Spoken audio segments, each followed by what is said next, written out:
Hi, this is a review of the Stack-On PS514 personal safe. There's some things that I really like about it, and there's some other things that I think could be improved on, and you can do some of those yourself after you purchase it if you decide to. Things that I like about it: has an electronic entry. Now you'll notice when I push these buttons there is no noise. By default there is a beeping sound. I'll show you that in a second. But the owner's manual has a simple code that you can type in that overrides it. Inside there's a good amount of room.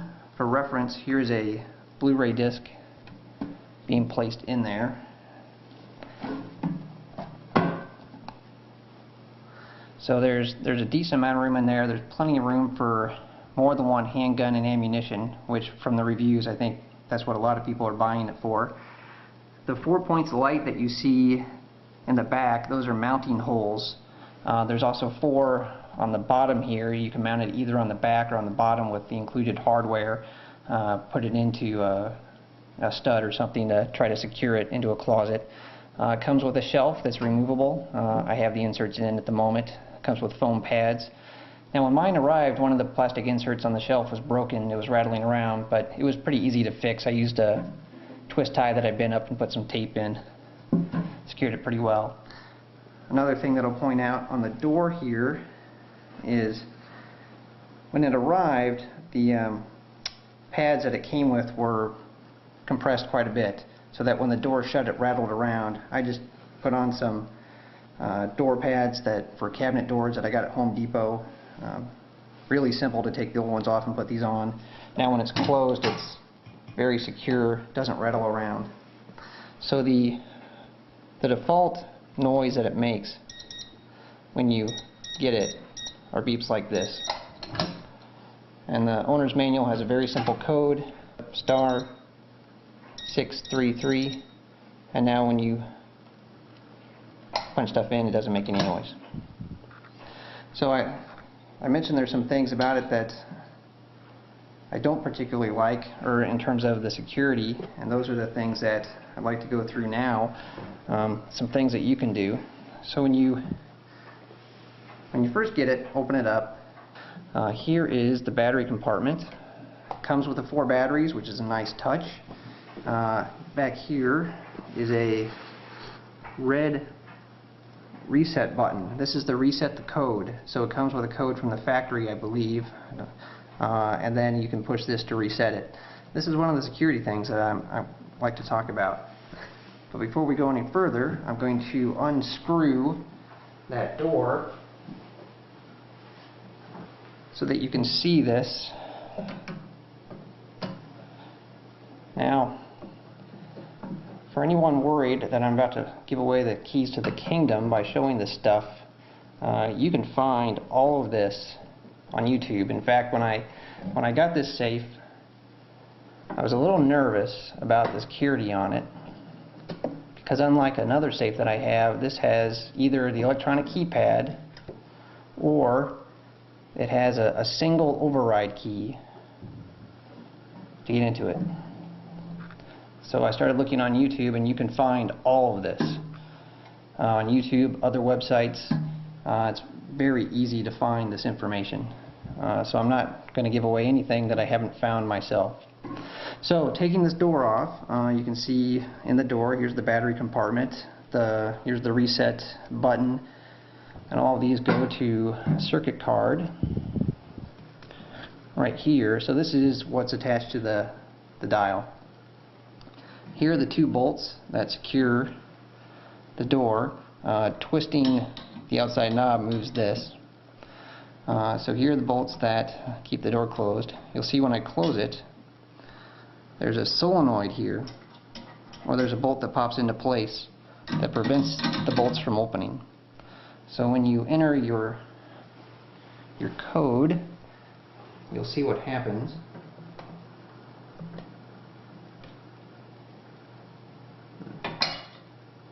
So this pops down, and then it releases. So if you open the door,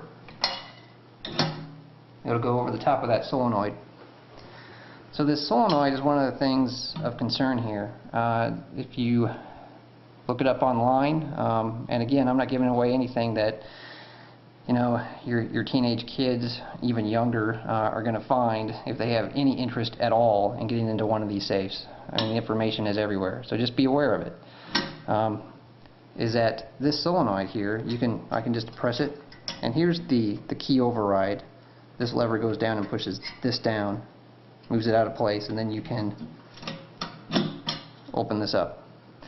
So this solenoid here, if you give enough shock to the safe, it's called safe bouncing, this will momentarily kind of bounce down, and if you do it right, if you have the right timing, this will bounce down and you can swing this open without having a combination whatsoever. That's something that I've seen a couple things, well actually one thing online that tried to help it, but it requires machining this part. So honestly, I don't have a good answer for that. It's just something to be aware of. Actually, before I put this back on, I want to show you the key override. So this is right underneath here. If I can get this off. This is where you insert the key. So if you have the key, you turn this, it overrides the pad completely, and then this will unlock. It does have pins on both sides, but these can be opened. You can find this on YouTube as well. So if your teenagers have some time and they really want to get in the safe, it's going to happen. So just something to be aware of. The bumping is the biggest concern. I have not bumped this one, or I'm sorry, safe bouncing. Just jarring that solenoid and making it go open is the thing that would concern me. Now, I haven't done that on this safe. I have, with this panel off, jarred this door, and I can see the solenoid moving, but I haven't bounced it myself. Anyway, the reset. So the reset button that I'd shown before, this red button right here, when that's depressed, it allows you to reset the code on the front. This is something that there may be a way to make it not so obvious to whoever owns the safe that it's been reset, but I don't know of one. So if your kids break in using this method, you're going to know they did it, but a burglar can get in this way, and if the kid doesn't care if you know that they got in and got whatever's in there, they can circumvent, or they can get to that reset button fairly easily. So on YouTube, there's two ways that I've seen. One is going through those mounting holes, either on the bottom of the safe or on the back, and you can avoid that by putting it somewhere where they don't have access to those holes. The other, though, is it comes in right from the front. You can use a metal bar, just bending it. Now here's a paper clip showing about the size that you need. You can see that you come in from the front, get up to that button right there. Now this paper clip, it doesn't work all that well. It's not stiff enough. It's not what's shown on the internet for using, but it is something that you probably have in your house, and I'm not going to talk about it here, but kids can get into it pretty easily by going right through the front. Even with the door closed, they can get in. But a way that I thought of, just this afternoon, for avoiding that is just using a twist tie. Any twist tie. So you can take this, just wrap it around here a couple times. And what that does is, so when you get into the safe, you can take the twist tie off really easily. But somebody coming from the outside, you can tell that with this twist tie here, you can't push the button in because and you can wrap it around and make sure it's secure. I'm just doing it for the video, but it just puts something between the button and where it's trying to go. So even with the techniques that are on YouTube, you can't reset it, and only you can reset it once you get inside, either using the keypad or using the key. So in conclusion, this is an excellent safe for keeping young kids out.